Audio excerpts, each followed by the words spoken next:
al terminar nuestro servicio normal. Te pido que me acompañes en una oración. Vamos a orar. Señor Dios, Padre bendito del cielo, gracias, Padre, por nuestras vidas, Dios, pero gracias sobre todo por tu presencia que hoy nos acompaña y te pedimos que así sea, Padre, que tú nos puedas guiar a través de tu palabra, a través del Espíritu Santo, que podamos alabar tu nombre con nuestro corazón, con nuestra boca, Señor, con nuestras palabras, pero que también pueda tu palabra hablar a nosotros el día de hoy y arraigarse en nuestra mente, en nuestro corazón. Cambia nuestra manera de pensar para que cambie nuestra manera de vivir, Señor, y podamos hacer tu voluntad, Señor. Quédate en control de la clase del día de hoy, que la gloria y la honra sea para ti. Te lo pedimos y oramos en Jesús. Amén. Muy bien, pues ya estamos en nuestra clase número 4. Órale, qué rápido pasa el tiempo. Yo también lo siento como si hubiera sido ayer que empezamos apenas, pero ya estamos en nuestra clase número 4 y particularmente hoy vamos a ver un pasaje que a mí me gusta bastante, que es un pasaje que me ubica en cuestiones de fe, que me hace recordar qué importantes son las acciones también y cómo es la fe, la naturaleza de la fe. Entonces, justamente como es de fe, la clase del día de hoy se llama Fe que sorprende. Fe que sorprende. Y quiero que participemos, entonces ahí en el chat te pido que me contestes esta pregunta. ¿Qué no te gusta que hagan en tu casa? A ver, dime qué no te gusta que hagan en tu casa. A ver, ponme ahí en el chat, desorden, ¿ok? Cuando invitas a familiares, invitas a los vecinos, a unos hermanos, no sé, ¿qué es lo que no te gusta que hagan en tu casa?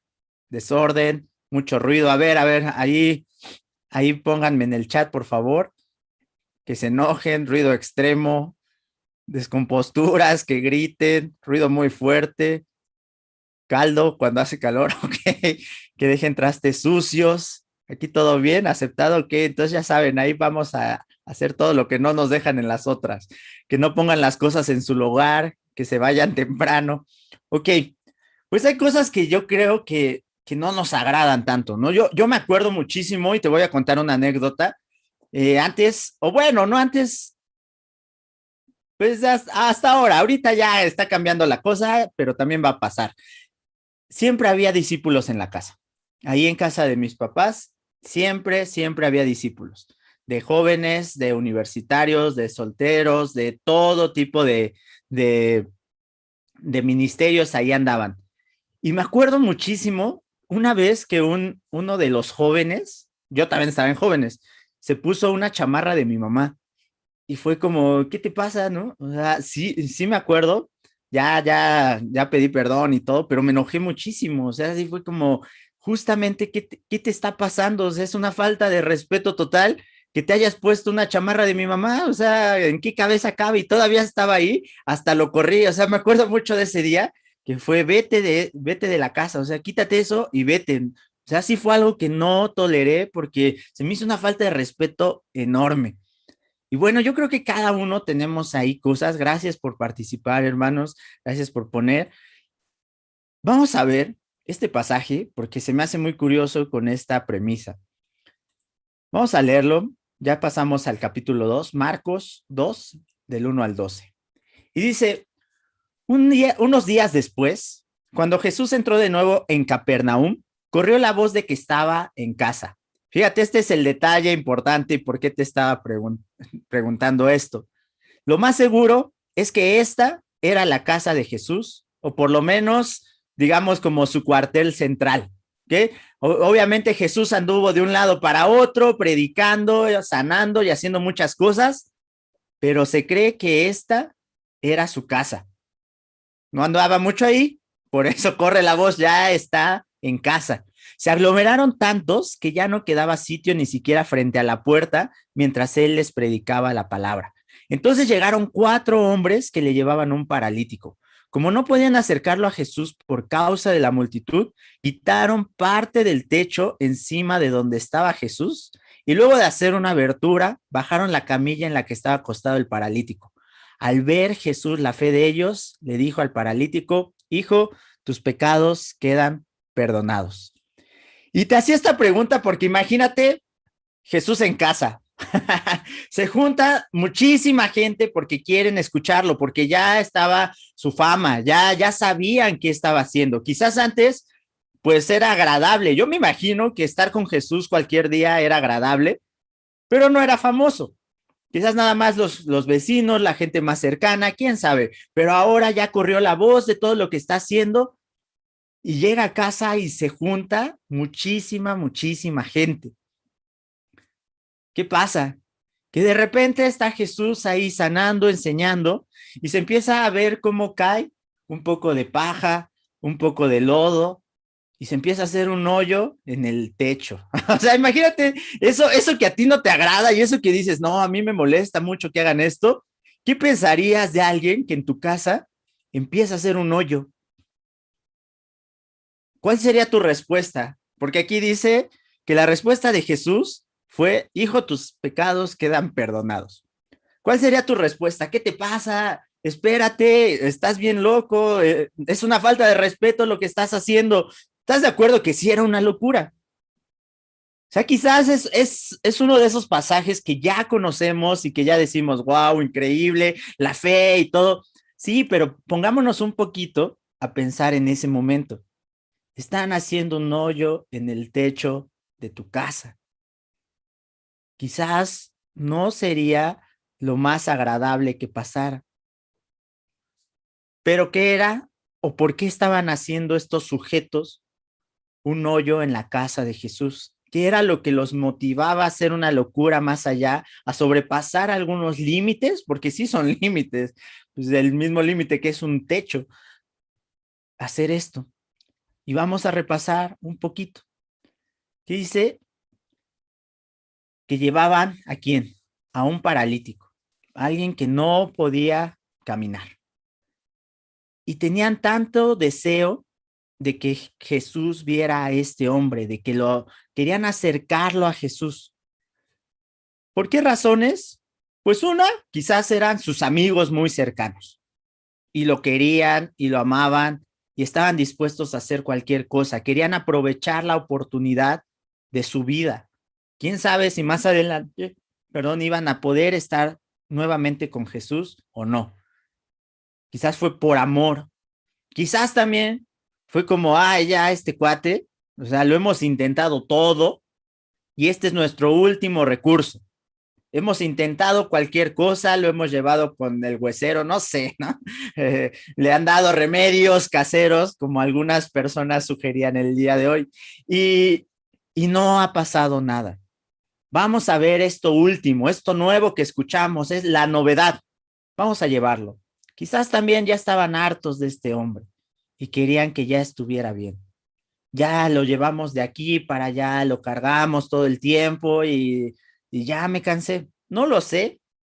El chiste es que lo hicieron, que sin importar las razones, porque no las dice, ¿no? Simplemente eran sus amigos y punto. Pero más allá, más profundamente, no dice eso. Nosotros confiamos que era la número uno, que era por amor a su vida y que querían, pero la fe lleva acciones. No solamente fue, mira, ahí está Jesús, creemos en él y algo va a pasar. Sí, pero algo tenían que hacer ellos. Muy difícil, más o menos, porque tenían que acercarlo. La fe de ellos estaba profundamente y puesta en que se tenían que acercar a Jesús.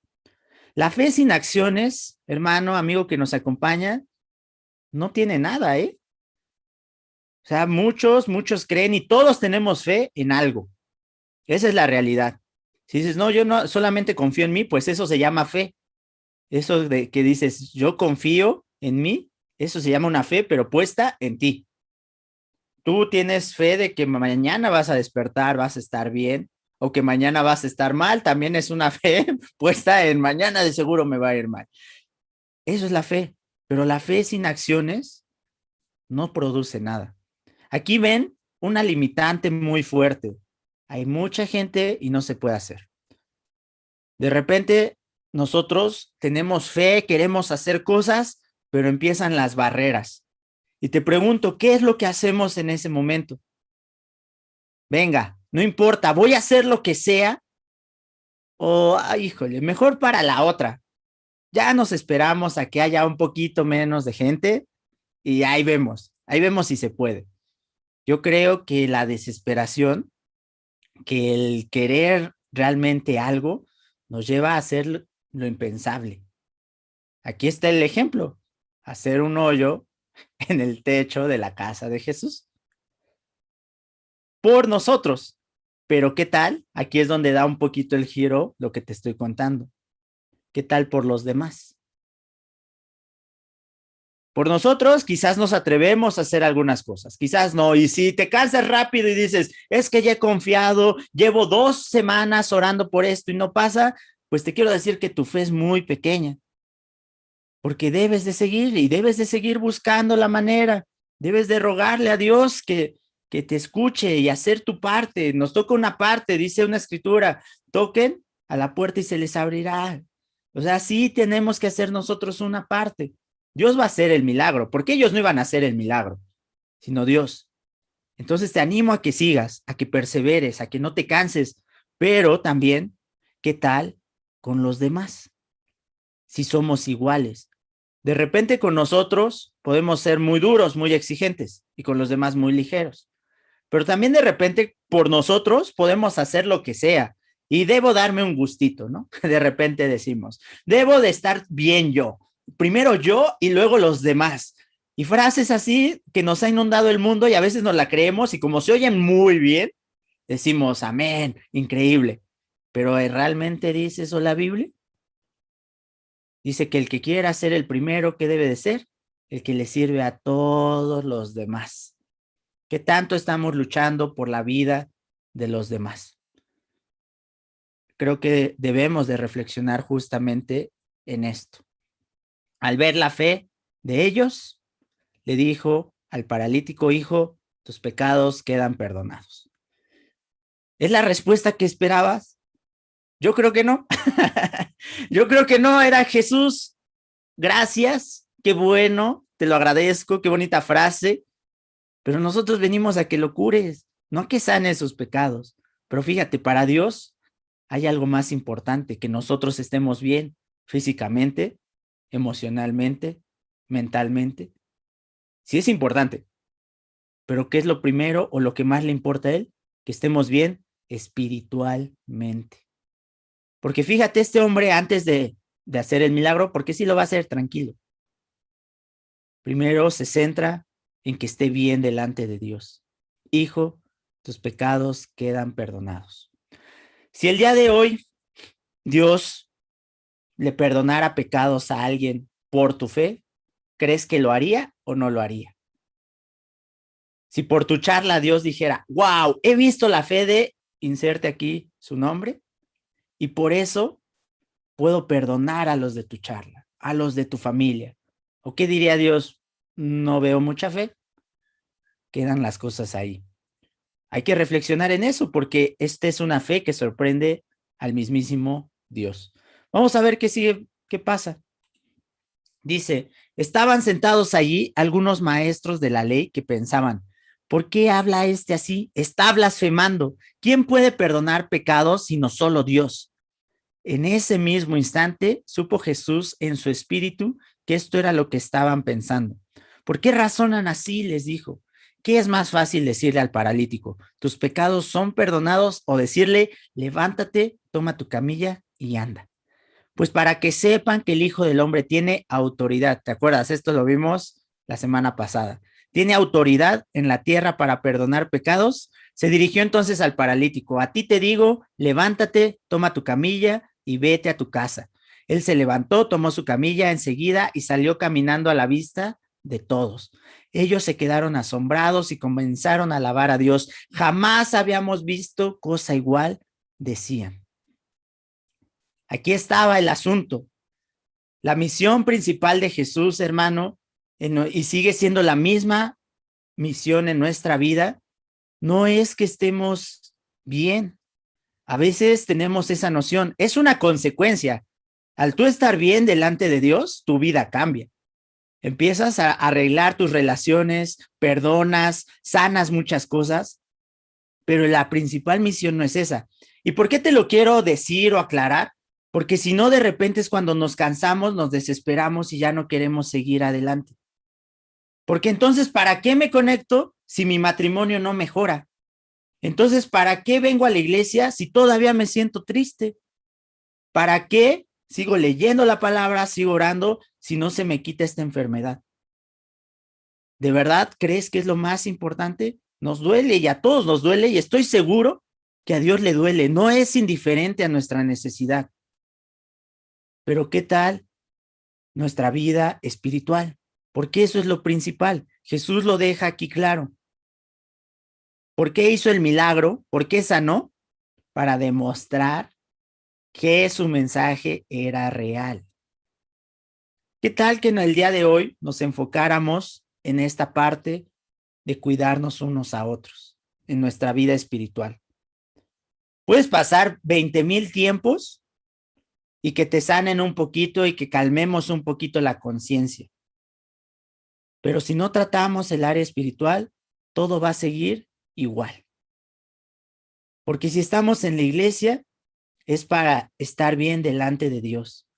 Esa es la principal misión que tiene el que estemos aquí. Adorar a Dios, servir a Dios, aprender de Dios, estar bien delante de Él. ¿Por qué pedimos perdón a Dios? Pues para que nos perdone y estemos bien delante de Él. No debemos de perder esa noción. Y créeme que ya cuando tengamos eso en primer lugar, todo lo demás, cuando vaya cambiando, vas a decir gracias Dios y ya no vas a decir, hey, ¿qué te pasa? Ya llevo mucho tiempo aquí y no pasa nada. Si no entiendes, ay, mi vida está bien delante de Dios y de aquí las cosas se van a ir dando diferentes. Tener bien claro por qué.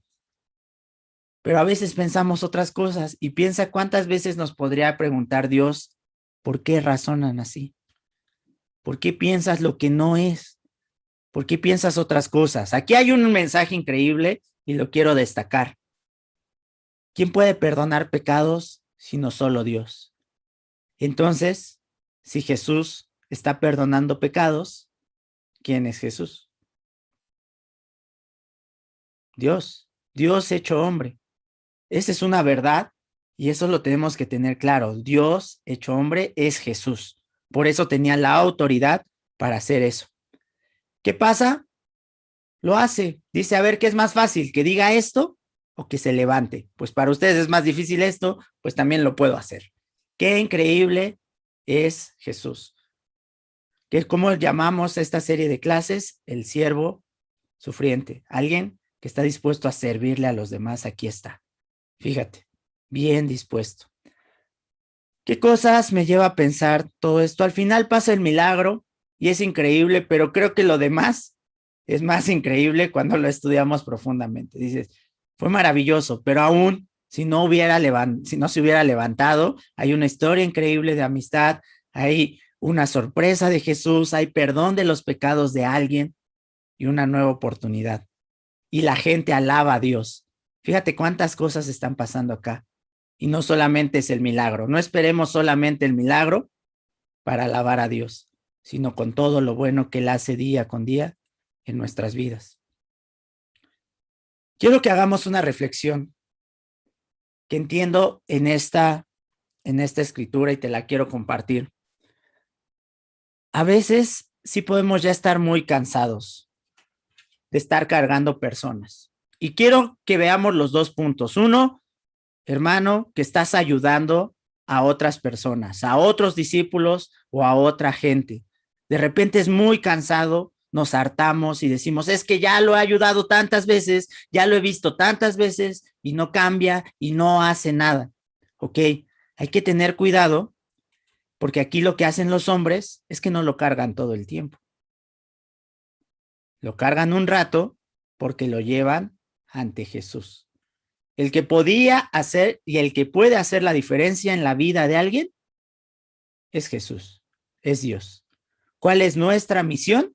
Llevar a las personas a Jesús.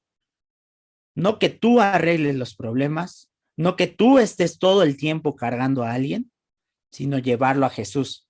Ojo que aquí lo que vemos en la escritura es que los amigos hacen cualquier cosa para llevar a la gente a Jesús. Es que yo ya le dije y no quiere. Hey, esa tampoco es la actitud sino cualquier cosa para llevarlos a Jesús. ¿Cuántas veces en los tiempos que pasas realmente abres la Biblia? Realmente está Dios ahí presente hablándonos. Porque si no, otra vez nos estamos centrando solo en nosotros. Entonces, si te sientes muy cansado, abrumado de cargar a alguien por mucho tiempo, es normal, porque tú no tienes que cargar a alguien por mucho tiempo, pero sí puedes hacerlo imposible para acercarlos a Jesús. Tú y yo no vamos a hacer el cambio en la vida de alguien, eso solamente Dios. Y del otro lado, si tú eres el paralítico, déjate ayudar, reconoce que tú eres ese paralítico y ya basta de estar diciendo déjenme, o es que nadie me carga, es que nadie me lleva. De verdad, nadie se ha preocupado por tu vida, tampoco seas egoísta. También ha habido mucha gente que ha estado ahí cerca de ti, que te ha dicho, vente, vamos, te llevo a Jesús. No, no puedo, no quiero. Tampoco te pongas de exigente más allá, déjate ayudar. Todos necesitamos dejarnos ayudar. Y con esto vamos al último pasaje, que realmente es muy cortito, y terminamos, y creo que se engloba mucho en esta parte de dejarse ayudar. Dice así: de nuevo salió Jesús a la orilla del lago. Toda la gente acudía a él y les enseñaba. Aprovechaba cualquier oportunidad para enseñarles. Al pasar vio a Leví, hijo de Alfeo, donde éste cobraba impuestos. ¿Quién es Leví? Mateo. ¿Ok? Sígueme, le dijo Jesús, y Leví se levantó y lo siguió. Sucedió que, estando Jesús a la mesa en casa de Leví, muchos recaudadores de impuestos y pecadores se sentaron con él, y sus discípulos, pues ya eran muchos los que lo seguían. ¿Qué está pasando? Algo sencillo. Nuevamente un llamado a uno de los discípulos de Jesús, de un apóstol, que le dice, sígueme. Lo increíble es que Jesús va al lugar de trabajo, va al lugar donde está él, y le dice, sígueme. ¿Y cuál es la respuesta de Mateo? Se levantó y lo siguió. Me gustan estos llamados porque no son tan complicados. Hay que aprovechar las oportunidades cuando las tenemos. No siempre van a estar ahí.